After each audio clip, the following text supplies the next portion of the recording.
Hey everybody, I'm Sean. Welcome to another episode of Angling Spiders.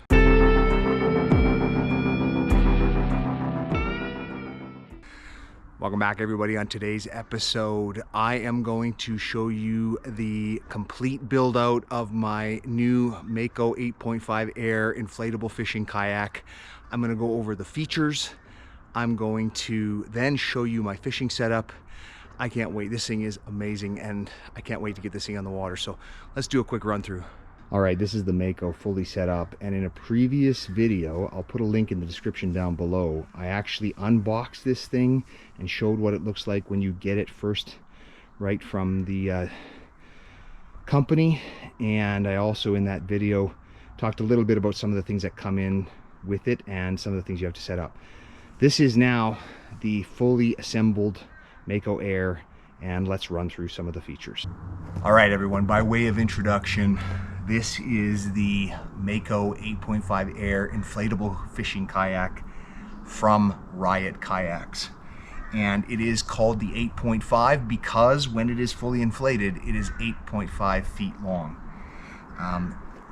It has 3 air chambers, 1 in each of the pontoons and 1 in the central deck, similar to what you'd see the deck in a paddleboard. And the maximum weight capacity of this is just over 500 pounds. So you can put a lot of gear on this thing because of the air chambers. What I'm going to do is basically walk you through from bow to stern and show you everything that comes with this out of the box. There's one modification that I've made already and I'll point that out. And let's take a tour. All right everyone, starting at the bow of the kayak, we've got a couple of things. You'll see some D-rings, and there's a number of D-rings where you could attach gear. There's also a carrying handle here, and then you can see the deck. Now in the middle is the pedal drive system. I'll talk about that in a minute. The Mako also comes with a Scotty style inflatable kayak mount system that includes a rod holder, so that comes with it. Now on the far side there's a small rail.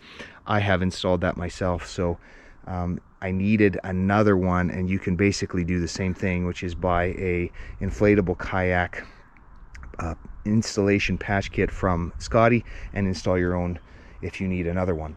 One of the other nice things before I talk about the pedal drive is that there is a rail on either side so that the impulse drive can attach in there, but that also leaves some room at the back if you've got your impulse all the way forward. Depending on your leg length, there is some room at the back for some other attachments, and I will show one of what I'm going to do with that later. Next up is the impulse drive itself.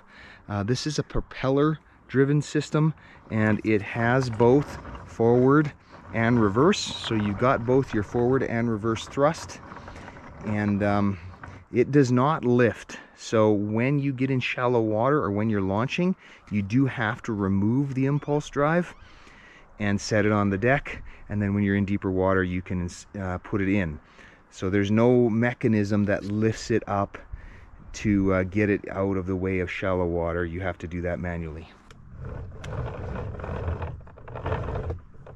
All right, immediately behind the impulse drive you've got your deck, and this is got some reinforced foam on it with the Mako logo. This is for standing on, and yes indeed I have seen some videos and the claim is that this craft is stable enough to stand on. I am very much looking forward to testing that out.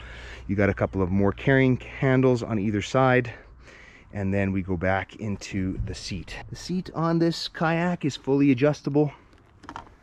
It folds. You got your straps here to tighten the back. In addition to that, coming from the back, you've got your rudder controls. These ones right here raise and lower the rudder, and this one is the rudder steering, and I'll show you that in a moment. This rudder steering is attached on a rail on the right side of the chair, and it's removable when you want to take the chair off and put the kayak away. All right, now if we finish at the stern, there's a number of things you can see here. First, you can see the 3 plug covers that are where you inflate the 3 chambers. The recommended maximum PSI for these is 15. I've got this currently inflated to about 13 PSI. In addition to that, you can see that covered with some vinyl here is the rudder control system, both the cords that raise and lower the rudder as well as the steering mechanism to turn it right and left. And I'll demonstrate that for you right now. If I take the handle on the chair and turn it right and left, you can see that I can steer. And then if I pull on the ropes, I can raise the rudder, and then pulling on the other one, I can lower it. Now lastly, you got a couple of more D-rings here to attach some gear to, and I'm going to show that setup in a moment. All right, everybody, so that's the overall layout. You'll notice one last thing. There are a couple of Velcro straps on the side. Those are for a kayak paddle, and that is one thing about this kayak. It does not come with a paddle. I guess there's an assumption that you're going to be using the drive most of the time, but as everybody knows, in emergencies or if your legs are tired, you might want to use a paddle. Okay, everybody, that is a run through of the features. Now what I'm going to do is I'm going to set it up with my fishing setup and very quickly show you what this thing's going to look like when I'm out on the water. I am so excited. So let me get everything set up, and then I'll show you what I'm going to add to make this thing even better for fishing.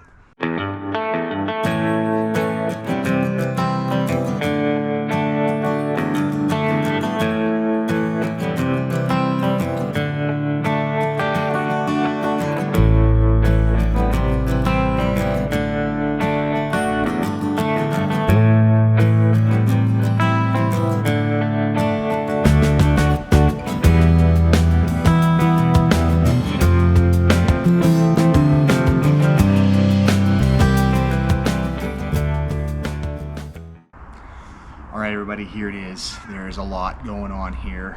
I almost can't fit it in the frame, but I will walk you through it. But it actually worked out better than I thought, so I'm really looking forward to getting this thing on the water. Let me show you some of the things that are changes for me that I've never been able to do in my sit-in kayak. So this is pretty cool. So here we are again at the bow, and you can see I've got a rod inserted here into the rod holder. Right behind that, I was mentioning these gear tracks.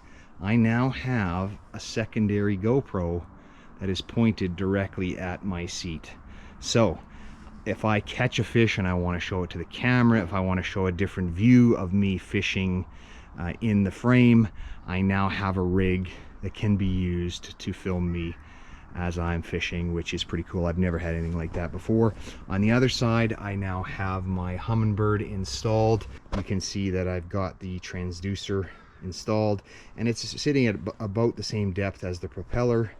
And then I've got the Humminbird on the universal Scotty mount here that basically sits on top of the transducer arm, so it all comes as one unit there. That's great. Now going towards the back, I've got my milk crate set up, and this is going to be handy. Right now I've got my battery in there for the fish finder.